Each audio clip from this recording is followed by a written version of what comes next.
Plein feu sur Olvin, le sous-préfet Wassim Kamel s'est rendu dans la commune où il a été impressionné par les récents bâtiments qui sont sortis de terre, le centre social et le gymnase. Après la terre, le feu, celui du ciel, la municipalité veut se doter d'un parc photovoltaïque pour alimenter en électricité les équipements communaux. Lentement mais sûrement, un chantier de longue haleine est en cours entre Lixin-les-Roulins et Grossbiederstroff, la création d'une nouvelle piste cyclable. Et les opérations sont complexes. Après la réalisation d'un tronçon de 600 mètres en plein champ l'an passé, les ouvriers en construisent un deuxième de 900 mètres. Avec la nouvelle loi d'orientation agricole, le gouvernement veut donner une première réponse à la colère agricole. Environnement, souveraineté alimentaire, installation ou transmission des terres agricoles aux nouvelles générations, plusieurs points essentiels au monde agricole y sont abordés. Ils vous disent tout. Depuis le 19 février, les restaurateurs doivent informer les clients sur l'origine de la viande qu'ils consomment, le pays d'élevage et celui d'abattage. Un changement que semblent apprécier les parties concernées. En cuisine et autour de la table, on essaie de privilégier les produits français. Bonjour et bienvenue sur Mosaïque Cristal. Ce sommaire n'était qu'un court aperçu des thèmes que l'on va développer aujourd'hui. Bien d'autres sujets en effet vous attendent. J'aurai notamment l'occasion d'échanger sur le thème de l'enfance avec Carole Didio, adjointe au maire de Sarreguemines en charge de cette thématique. Dans la cité des Faïences, mars, c'est le mois des enfants. De très nombreuses manifestations leur sont concoctées à eux ainsi qu'à leurs parents. Nous en parlerons en seconde partie d'émission. Pour l'heure, intéressons-nous à Olvin, une petite localité mais qui a de grands projets. Le sous-préfet s'est arrêté dans cette commune. Il a visité d'imposants bâtiments tels que le gymnase et le centre social et pris connaissance d'un nouveau projet. Davantage d'informations dans ce reportage.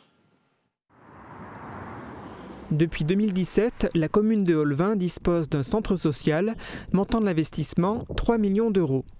Pour financer cette installation, la commune a bénéficié de 42% de subventions. Le village s'est aussi doté d'un gymnase. Coût total du projet, 2 100 000 euros. Le pourcentage de subvention est inférieur à celui obtenu pour le premier bâtiment, car ici il s'élevait à 32%. Le reste du financement, c'est la municipalité qui l'a apporté. Ce que j'ai apprécié dans la commune d'Olvin, c'est la capacité des élus de se projeter avant tout pour des besoins à destination de la population. Et ensuite, on met toute l'énergie, et je sais qu'ils en ont dans cette commune, pour trouver les financements et pour aller chercher eux-mêmes les financements. Désormais, la municipalité a un nouveau projet en tête. Sur le site d'une ancienne décharge, elle veut créer un parc photovoltaïque. L'endroit dispose d'un bon ensoleillement et devrait pouvoir produire entre 1300 et 1400 kW/crête en autoconsommation collective pour alimenter en électricité les équipements municipaux. On devrait pouvoir couvrir 70% de nos dépenses d'énergie. Le coût de l'investissement est évalué entre 200 000 et 300 000 euros. La commune espère réussir à trouver des partenaires pour l'aider à financer l'installation.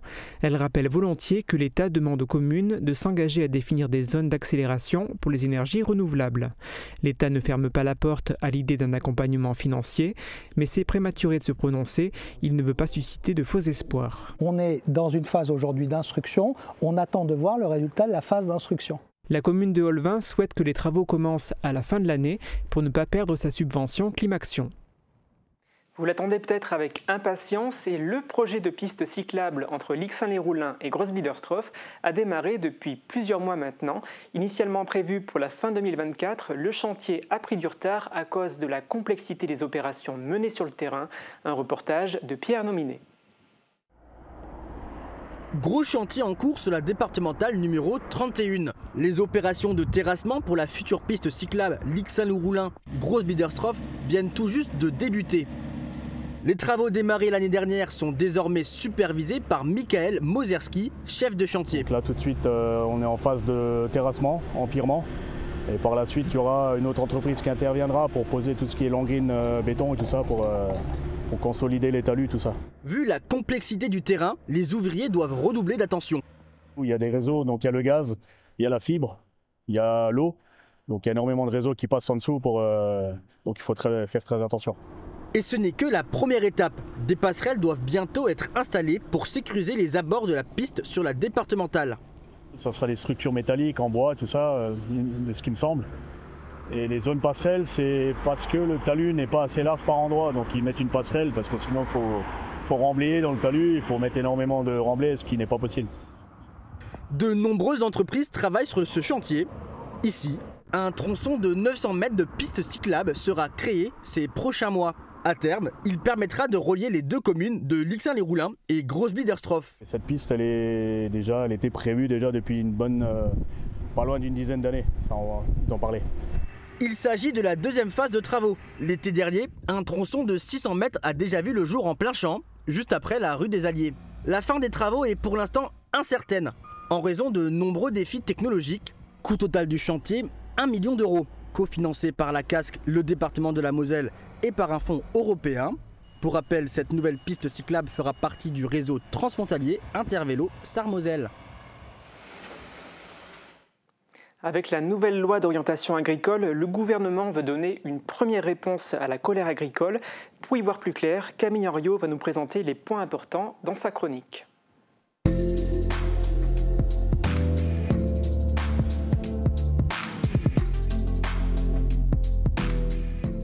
Donc Camille, cette nouvelle loi d'orientation agricole, est-ce qu'elle apporte une réponse concrète à la colère paysanne? Alors oui Guillaume, en tout cas cette nouvelle loi portée par le gouvernement est censée répondre aux nombreuses revendications exprimées ces derniers mois par les agriculteurs. Au cœur des inquiétudes, notamment dans le monde agricole, l'accord de libre-échange Mercosur. Avec ce nouvel accord, ces éleveurs du Pays Bitche craignent notamment une concurrence déloyale avec les pays d'Amérique latine, membres du Mercosur. Ils l'ont rappelé dernièrement lors d'un feu de la colère organisé sur le rond-point de la Hermaskappel. Il y a quelques années, on a déjà eu l'histoire du CETA et maintenant il y a le Mercosur qui vient. La viande d'Amérique du Sud est à nos portes, aux portes de l'Europe. Et vu qu'eux, ils n'ont pas les mêmes normes que nous, ils n'ont pas les mêmes contraintes, ils arrivent à produire à moindre coût que nous. Ils vont venir avec des milliers de tonnes de viande qui sont non conformes aux normes européennes. Donc nous, on devrait boxer dans la même catégorie que ces gens-là et c'est impossible, quoi. Niveau tarif, nous, le système social en France est beaucoup plus coûteux. Et voilà, et les produits sont d'une très mauvaise qualité venant d'ailleurs. Est-ce que les agriculteurs ont été entendus à ce sujet? Oui Guillaume, en tout cas sur la transparence de l'origine des produits auprès des consommateurs, la loi prévoit notamment une réforme de l'étiquetage sur les produits alimentaires importés d'un pays en dehors de l'Union européenne. J'ai demandé à un agriculteur du Pays Bitche ce qu'il pense de cette mesure. On n'a jamais une certitude totale que le produit est vraiment français. On dit élaboré en France, en sachet, mais on n'a pas la provenance. La loi ne l'oblige pas. Nous, aujourd'hui, dans le lait, dans la viande, les produits français sont vraiment étiquetés. Les consommateurs peuvent faire confiance à nos produits qui sont produits en France, transformés en France, mis en vente dans les différents circuits commerciaux. Mais tout ce qui vient de l'étranger, aujourd'hui, la loi n'a jamais été assez dure en termes de matière d'affichage. Alors concrètement, au lieu de l'actuelle agriculture UE, non UE, jugée trop floue, le texte de loi envisage la création d'un logo sur la face avant de l'emballage avec des informations plus claires sur l'origine du produit et sur les méthodes de production interdites dans l'UE. Mais pour l'instant, rien n'est acté. On sait juste que l'État français s'engage à déposer une proposition de réforme du système d'étiquetage au niveau européen. Lors des manifestations, plusieurs syndicats agricoles comme la FNSEA ou encore la Coordination rurale ont pointé du doigt la lourdeur des normes environnementales pour le monde agricole. Est-ce que cette nouvelle loi apporte plus de souplesse? Alors en tout cas, concernant les normes environnementales, les parlementaires ont lâché du lest. Par exemple, sur l'usage de pesticides, le principe pas d'interdiction de pesticides sans vraie solution alternative, des solutions, je cite, jugées économiquement viables et techniquement efficaces. Alors Michael Weber, sénateur de la Moselle, s'est vivement opposé à la réduction des normes environnementales dans cette nouvelle loi. Il a notamment dénoncé l'article 13 qui prévoit une forte dépénalisation des infractions à l'environnement non intentionnelles.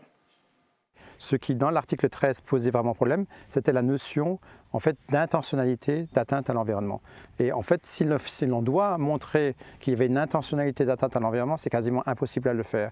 Et donc pour moi, c'était finalement dire que le code de l'environnement, que le droit de l'environnement était un sous-droit, qu'il n'avait pas la même valeur que les autres types de droits dans le droit français aujourd'hui. Et donc c'est là-dessus qu'a porté cette bataille sur l'article 13, parce que je pense de surcroît que la profession agricole veut faire, bien sûr, le monde agricole veut faire de la production qui soit à la hauteur des enjeux aujourd'hui, mais en privilégiant bien sûr la santé des gens, la santé des sols et la santé des agriculteurs eux-mêmes. Et je crois qu'il y a une erreur de jugement, d'appréciation de la part des agriculteurs aujourd'hui sur ce sujet. Alors concernant ces atteintes à l'environnement non intentionnelles, dans la version finale du texte, une amende administrative de 450 € maximum est fixée pour une atteinte, donc contre 150 000 € d'amende et 3 ans de prison auparavant. En cas de récidive, un stage de sensibilisation sera proposé. Les associations écologiques sont vent debout, elles dénoncent une vraie régression environnementale, même si la loi fixe également un objectif à long terme de 21% de surface agricole biologique d'ici 2030. En tout cas, pour produire sur la durée, encore faut-il trouver des jeunes motivés qui reprendront demain les exploitations agricoles. Est-ce qu'il y a des mesures pour attirer de nouveaux jeunes agriculteurs? Oui, alors c'est bien le cœur du problème, et pour répondre au défi d'attractivité de la profession agricole, un volontariat agricole de 6 mois sera créé pour découvrir les filières. Un nouveau diplôme niveau Bac+3, Bachelor Agro, sera créé également pour augmenter les compétences des futurs agriculteurs. Et pour inciter les jeunes à se lancer, ceux qui ont peur d'avoir trop de responsabilités dès le début, il sera possible de faire un essai d'association, donc une période d'1 an renouvelable une fois pour expérimenter un projet d'exploitation avec un ou plusieurs exploitants agricoles. Est-ce que pour autant c'est aussi simple de se lancer? Est-ce que les jeunes agriculteurs parlent souvent des difficultés à s'implanter? Est-ce que la loi permettra de simplifier les démarches administratives? Alors oui, effectivement, c'est notamment le cas pour les agriculteurs, les tout nouveaux, les jeunes qui veulent s'implanter là dans les exploitations. Des mesures de simplification sont prévues, d'abord sur la dématérialisation des documents qui accompagnent les bovins, ce n'était pas le cas jusqu'à aujourd'hui, puis la création d'un guichet unique départemental, France Service Agriculture. Sa mission sera d'accompagner les agriculteurs dans la cession, la transmission ou l'installation de leur exploitation. Enfin, une nouvelle disposition doit permettre d'accélérer les contentieux portant sur des projets d'installation d'élevage notamment, comme les élevages hors sol. Christian Schwalbach, agriculteur du Pays de Bitche, a également réagi sous cette nouvelle disposition. On veut qu'un produit soit français, mais il faut aussi laisser la chance aux producteurs de pouvoir mettre en place des installations de production. Et tout en affichant la traçabilité avec le mode d'alimentation, avec un respect de l'environnement et bien entendu avec toutes les autorisations qui vont avec. Quelque part, c'est bien beau tout ça, mais qu'est-ce qu'il en est de la rémunération des agriculteurs? Mieux vivre de son travail reste l'une de leurs principales revendications. Alors pour l'instant, Guillaume, ça reste un peu flou. Le texte de loi mentionne juste la priorité d'assurer la juste rémunération des actifs en agriculture sans donner trop de précision. De manière générale, la loi d'orientation agricole se veut protectrice du monde agricole français. La nouveauté majeure, c'est le développement et la valorisation de l'agriculture française, désormais reconnue d'intérêt général majeur, ce sont les mots de la loi, donc dans le code rural de la pêche et de la pêche maritime, c'est-à-dire que les pouvoirs publics doivent mettre en œuvre des mesures pour pérenniser, développer et renforcer l'attractivité des exploitations agricoles, autrement dit, assurer la souveraineté alimentaire de la nation, et c'est une vraie avancée selon Christian Schwalbach, agriculteur au Pays de Bitche. Aujourd'hui, la loi d'orientation agricole met bien en avant notre souveraineté alimentaire. Il faut savoir aujourd'hui, quand vous prenez le poulet, les œufs, vous avez énormément de poulet qui vient de l'Est. Donc l'Ukraine, qui est aujourd'hui un très gros producteur de poulet, aujourd'hui on retrouve du poulet qui vient des pays de l'Est dans les assiettes de nos enfants, dans les cantines scolaires, dans les restaurants. Donc c'est un exemple, mais on pourrait en citer d'autres. Et il faut aujourd'hui, pour que les jeunes qui s'installent aient aussi la possibilité de faire des productions sans avoir nécessairement recours à des surfaces foncières importantes. D'ailleurs, une analyse des besoins dans le monde agricole ces prochaines années doit être préparée et dévoilée par l'État français ces prochains temps. Ok, en tout cas, merci pour ta chronique. Il faudra encore du temps pour que tout se mette en place. Mais des consommateurs mieux informés, c'est aussi le cas dans les restaurants où depuis le 19 février, les clients doivent avoir la possibilité de savoir les pays d'élevage et d'abattage de la viande qu'ils consomment. Avec Émilie Hazel, nous nous sommes rendus dans 3 établissements pour savoir comment cette obligation a été mise en place et ce qu'en pensent les clients. Oui, l'affichage est fait sur le mur tout de suite à l'entrée du restaurant. Très récemment, on s'est équipé donc de la télé qui se trouve derrière moi pour permettre en fait l'affichage des menus, mais ainsi l'affichage des allergènes et l'affichage des origines des viandes. J'affiche à l'extérieur, sur le plat du jour directement.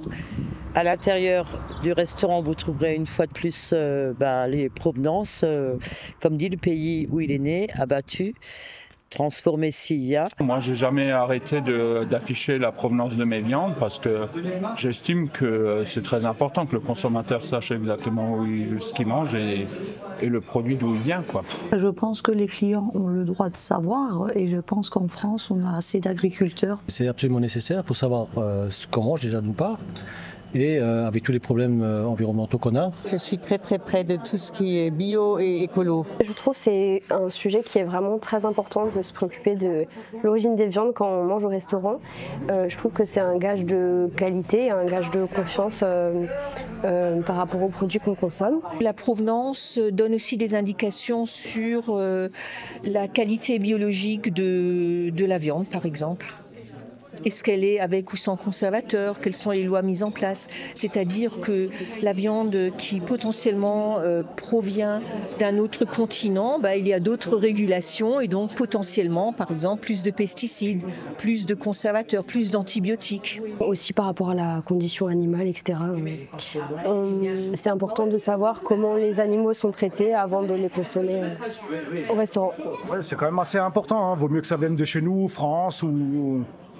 C'est mieux que de Chine, quoi. On a toujours utilisé des viandes françaises. On est quand même des restaurateurs qui faisons beaucoup de choses nous-mêmes. Et pour nous, ça ne pose aucun souci d'être transparent par rapport à ça. Aujourd'hui, la viande, elle vient de Belgique, mais on essaie de faire du français le plus possible. Mais après, ça dépend aussi des commandes et des coûts. Malheureusement, on n'est pas 100% libre de ça. Donc voilà, ça dépend, mais on essaie de faire au maximum français. Il y en a de France, il y en a d'Allemagne, et il y en a également d'Argentine. Mais j'essaie quand même de privilégier en 3/4 du temps la France. Je pense qu'il faut quand même favoriser la viande française, et se limiter un peu au régional. C'est ce que j'essaye de faire un petit peu en général, Voilà, c'est pour tout le monde, que tout le monde retombe sur ses pattes et que tout le monde sache un peu ce qu'il veut manger. Un nouveau départ pour l'Union nationale des invalides et accidentés du travail. Après avoir passé près de 50 ans rue Chamboran, cette association d'accompagnement administratif a déménagé début janvier au 10 rue des Vosges à Sarreguemines. Alors un changement devenu indispensable face à l'afflux croissant d'adhérents.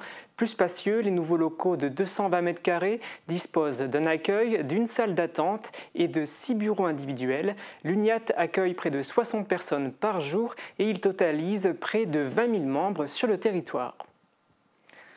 En France, près d'une femme sur 8 est touchée par un cancer du sein. Hier, à la cafétéria du Carrefour de Sarreguemines, l'association Des Seins pour la Vie, qui vient en aide aux malades, s'est vue remettre un chèque de 4 000 €. Alors cette somme, elle provient pour moitié des bénéfices de la soirée Octobre Heureuse, organisée l'an dernier avec les étudiants du lycée Simon-Lazare. Les 2 000 € restants sont un don de Richard Kirsch, exploitant agricole.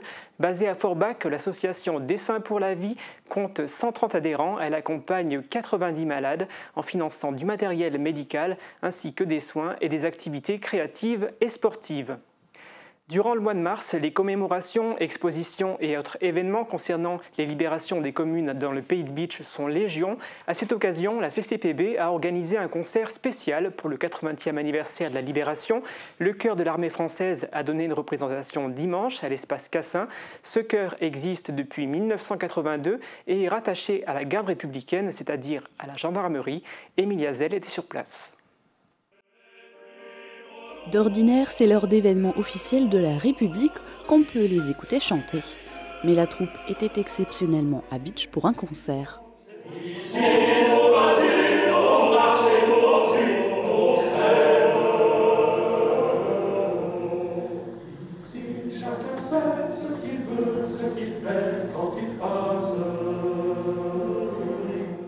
Les 24 membres du chœur de l'armée française ont chanté pour les 80 ans de la libération du Pays de Bitche. Pour nous, c'est vraiment un honneur et un privilège finalement de participer à ce type d'événement de commémoration pour la mémoire. Je trouve que c'est particulièrement important, oui. Au programme de la soirée, 13 chants, surtout dans un registre militaire, et certains plus populaires comme le célèbre Aux Champs-Élysées.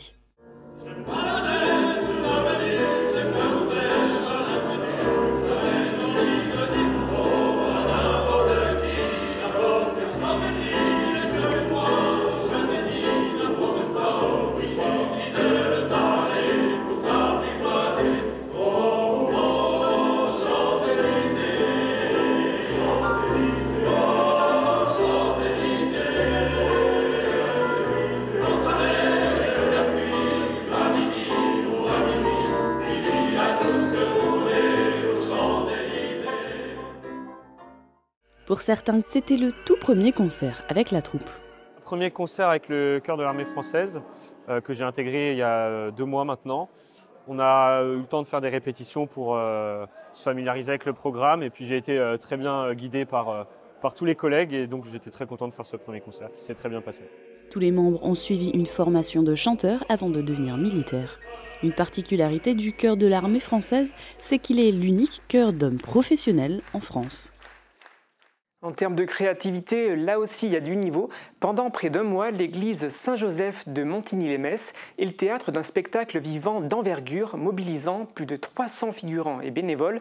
Terra Mosella retrace l'histoire de la Moselle et de Metz de 1870 à 1950. Imaginé par Damien Fontaine, ce spectacle sonore et lumineux embarque le public dans un moment hors du temps. Un reportage de Colline L'Expert.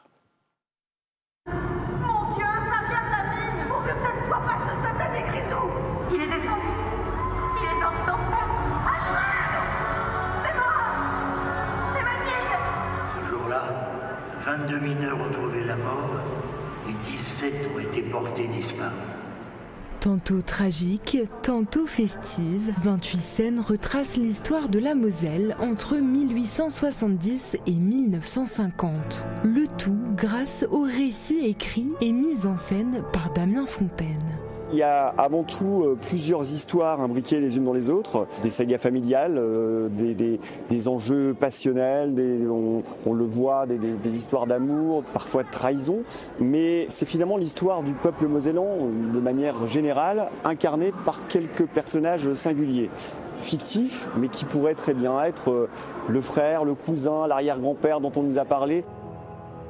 À chaque instant, les murs de l'église Saint-Joseph se tapissent de lumière, accompagnés de musique, pour rendre l'histoire encore plus immersive.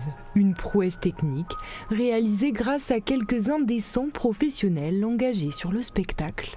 C'est le travail de plusieurs équipes en fait qui en amont viennent faire des études, des repérages, qui scannent toute l'église en 3 dimensions. Et à partir de là, il y a une équipe de graphistes qui prend le relais et qui crée des images qui sont adaptées aux façades de l'église. Et nous, on vient avec des vidéoprojecteurs et on fait en sorte que tout tombe au bon endroit pour que les décors soient bien placés. Terra Mosella, c'est aussi l'œuvre de 300 bénévoles en coulisses et sur scène qui s'activent pour faire de cette parenthèse d'1h15 un moment hors du temps. C'est beaucoup d'excitation. Ça fait 2 mois qu'on répète tous les week-ends, toutes les semaines, qu'on travaille à côté sur toute l'élaboration de ça. Et ça fait vraiment du bien de pouvoir enfin présenter le spectacle et maintenant pouvoir prendre plein de plaisir à jouer sur scène. C'est une super aventure humaine autant humaine pour nous que pour les spectateurs. Je pensais pas que ça allait être aussi bien. La musique était sympa, l'histoire était super bien racontée et surtout illuminée comme ça. On redécouvre vraiment différemment, c'est vraiment génial. On a fait des kilomètres pour venir ici. C'est beau de voir une église, une basilique remplie. Jusqu'au 23 mars, 2 représentations auront lieu chaque soir à Montigny-lès-Metz.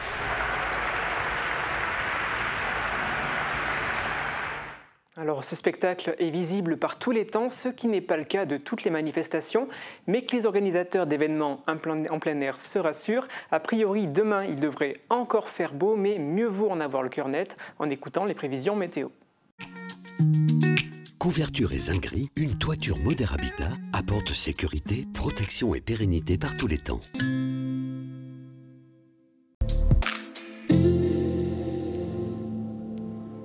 Bonjour tout le monde, c'est encore une très belle journée qui nous attend pour demain, alors profitons-en. Le soleil va briller toute la journée dans un ciel sans nuages. Côté température, les minimales iront de 0 à moins 2 degrés et les maximales vont bien remonter jusqu'à 12 degrés.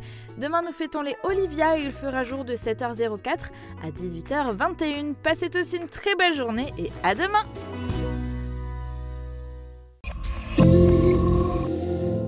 Redécouvrez votre Intermarché de la Citadelle à Bitche. Des produits frais et savoureux chaque jour, viande et charcuterie sélectionnées, fromage affiné, un rayon primeur rempli de fruits et légumes de saison choisis avec soin, un large choix de vin pour accompagner vos repas et du bon pain cuit sur place. Intermarché, tous unis contre la vie chère.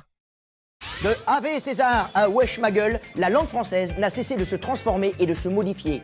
Et si chaque mot avait une histoire? Avec Laurent Deutsch, plongez dans Romanesque, un spectacle captivant et drôle qui vous fait voyager à travers l'histoire de la langue française. Humour, érudition et anecdotes surprenantes rythmeront cette performance à découvrir dimanche 9 mars à 16h à l'espace Cassin de Bitche. Réservez vite sur ticket-régional.fr ou à l'accueil de la communauté de communes du Pays de Bitche. Tarif 10 €, réduit 7 €.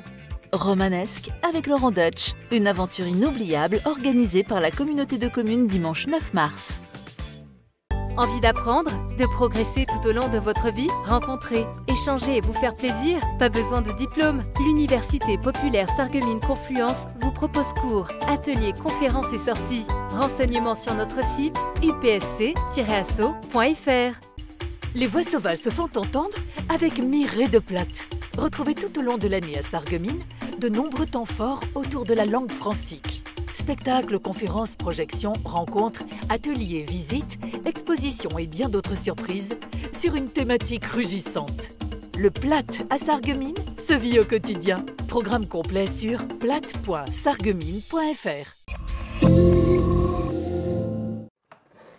Préparez-vous pour une nouvelle aventure de Hopla. Cette semaine, cap sur Roulin, où je vous emmène découvrir une maison qui a traversé 3 siècles d'histoire et a miraculeusement échappé au bombardement de 1940, alors que 80% du village était détruit.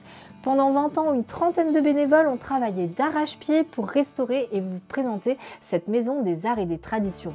Replongeons ensemble dans le passé pour découvrir ou redécouvrir le mode de vie de nos ancêtres et les métiers d'autrefois.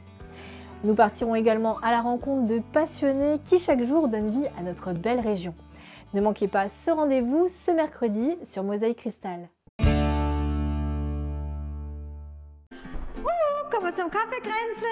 Heute wollen wir euch ein bisschen von Wohlbefinden, Gesundheit. Ein Naturopath nimmt das Lied im großen Ganzen, also besser gehen, für die Gesundheit und so weiter statt. Weil man denkt, Akupunktur, da ist, seit dem 20. Jahrhundert redet man davon. Nein, in Wirklichkeit, im 17. Jahrhundert sind sie schon damit angefangen. Ja. Ich müsste es schon selbst mit mir anfangen. Ich weiß es, ich mache nicht genug Sport. Einmal in der Woche gehe ich schwimmen. Ja.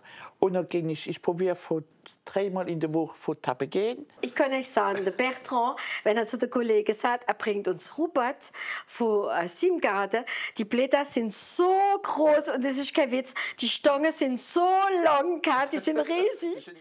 Alors nous ne sommes pas mercredi, journée théorique des enfants, mais qu'importe, à Sarreguemines, en mars, tous les jours sont consacrés aux membres de la nouvelle génération et cela fait plusieurs années que ça dure. Alors pour en parler à mes côtés se trouve Carole Didio, bonjour.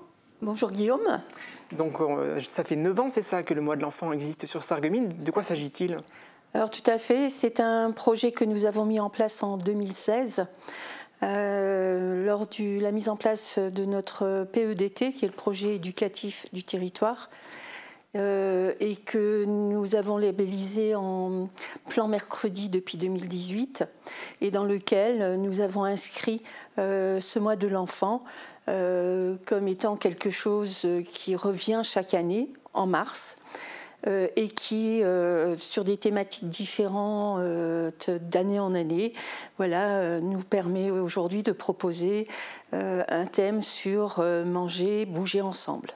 Alors, il y a pas mal de manifestations. Il y a en fait 67 activités de programmées. Alors, on ne va pas toutes les lister là. Je vous invite simplement les téléspectateurs et internautes à se rendre sur le site internet de la municipalité, www.sarreguemines.fr, ou sur le Facebook également de la municipalité. Alors, est-ce que vous pouvez nous dire, sans rentrer donc, comme dit, dans tous les détails, qu'est-ce que les enfants pourront faire et leurs parents durant ce mois de mars ? Eh bien, si on se réfère à la thématique, manger, en fait, c'est de proposer aux enfants de découvrir une alimentation équilibrée, de découvrir de nouvelles saveurs, parce qu'on pense qu'un enfant dont les besoins nutritionnels sont couverts est un enfant qui sait... qui peut marcher, qui peut courir sans être essoufflé et qui peut aussi ainsi découvrir le monde et se développer en pleine santé. Parce qu'on observe un petit peu, des fois il y a de la sédentarité chez les enfants, ils ne se nourrissent pas forcément toujours très bien, donc là c'est quoi? C'est leur donner des clés à eux et à leur famille pour... C'est de leur faire découvrir, oui, de donner des clés. Il y a des activités qui sont proposées autant... petite enfance, dans les structures de la petite enfance, pour leur faire découvrir des saveurs, pour leur faire découvrir des fruits, des légumes. Idem pour les activités au niveau du périscolaire et des structures qui accueillent l'enfant. Donc après 3 ans, pareil, de faire découvrir qu'est-ce qu'un repas équilibré et qu'est-ce que ça peut apporter avec l'intervention d'une diététicienne. Et puis une conférence qui sera également proposée aux parents, comment par exemple limiter le sucre, etc. Oui. Alors, très concrètement, comment il faut s'y prendre pour participer à l'une de ces nombreuses manifestations? Il y en a certaines qui sont réservées, d'autres ouvertes à tout public? Alors effectivement, il y a en tout 67 animations, 42 qui sont réservées aux enfants qui adhèrent et participent dans les structures, comme la petite enfance, comme le périscolaire. Mais nous avons aussi quand même 25 animations tout public, qui donc permettent aux parents et aux enfants ensemble de découvrir beaucoup de choses, beaucoup d'activités, beaucoup d'animations, et plus particulièrement 4 qui seront réservées aux parents seuls. Et nous assurerons la garde des enfants, de leurs enfants pendant ce temps-là. Et on a déjà une activité ce soir au centre socio-culturel qui est un café parent, par exemple, animé par un professionnel de l'enfance, où les parents pourront venir échanger des difficultés qu'ils peuvent rencontrer au quotidien, ou tout simplement partager ce qu'ils... ou peut-être se rassurer, parce que l'éducation, il n'y a pas de recette miracle. Et puis, on le disait tout à l'heure, donc il y a toutes ces manifestations, certaines sur Sarreguemines, d'autres dans les villages environnants. Donc une nouvelle fois, je pense qu'on peut dire aux téléspectateurs d'aller sur le site internet de la municipalité, www.sarreguemines.fr, pour avoir accès aux infos pratiques concernant toutes ces manifestations. Et j'aimerais qu'on élargisse un petit peu aujourd'hui la discussion, parce qu'il y a certes le mois de l'enfant, mais les enfants, il faut s'en préoccuper durant toute l'année. Et j'aimerais savoir, au niveau de la municipalité, comment vous faites pour peut-être avoir un œil sur ce qu'ils peuvent manger au périscolaire ou les activités qu'ils peuvent réaliser avec les Francas? Alors, bien évidemment, les Francas sont notre prestataire en ce qui concerne le périscolaire. Donc, on a une délégation de service public. Il y a un travail de partenariat qui est fait au quotidien entre les services de l'éducation et donc les services de la vie scolaire et le périscolaire assuré par l'EIFRANCA. Il y a un cahier des charges aussi par rapport à la cantine. Et les services, moi-même, nous allons de temps en temps tester en fait cette cantine. On est très attentifs aux menus qui sont proposés, et il y a vraiment une collaboration qui se fait entre la cantine, qui est les cuisines du pays de Beach, avec des produits locaux autant que possible, et aussi la découverte de fruits, de légumes, voilà, pour faire manger les enfants. On évite autant des frites, des choses comme ça, donc oui. Et concernant également les enfants, il y a une actualité un peu moins sympathique, c'est la fermeture programmée de 3 classes à la rentrée prochaine. Alors est-ce que c'est définitif ou est-ce qu'il y a possibilité que ce nombre de 3 diminue pour qu'il y ait un peu plus de classes que prévu en septembre? Alors pour le moment, ça reste un projet. Parce que l'éducation nationale se base sur des chiffres qu'ils reçoivent ou que les directeurs leur communiquent avant Noël, au cours du premier trimestre 2024, en l'occurrence pour la rentrée 2025. Donc ça reste un projet, et effectivement il ne faut pas se voiler la face, les naissances baissent, et puis bon ben voilà, ils sont dans un système statistique qui prend malheureusement pas forcément en compte les difficultés qui sont rencontrées dans les écoles. Et si l'effectif par école, les classes par école baissent en dessous d'un certain seuil, ils proposent une fermeture. Alors bien évidemment que nous argumentons et nous envoyons un courrier pour défendre ces 3 classes, en mettant en avant justement les difficultés que peuvent rencontrer ces écoles. Alors rien n'est joué, il y a un deuxième round, si on peut dire ça comme ça, en juin, et puis après il y aura toujours encore un calcul qui sera refait par l'éducation nationale avant la rentrée. Par exemple, l'année dernière, on nous a appris qu'on devait ouvrir une nouvelle classe à l'élémentaire Beau Soleil, et c'était vraiment juste avant la rentrée. Donc les choses peuvent bouger jusqu'à la rentrée. D'accord, on sera attentif à cela, et puis on verra si effectivement les prévisions sont négatives aujourd'hui, mais si les 3 classes, peut-être 1 ou 2 pourront être préservées à la rentrée prochaine. Merci d'avoir répondu à nos questions, et puis du coup on invite le public, les enfants et leurs familles à se renseigner sur le mois de l'enfant et à participer aux différentes activités proposées.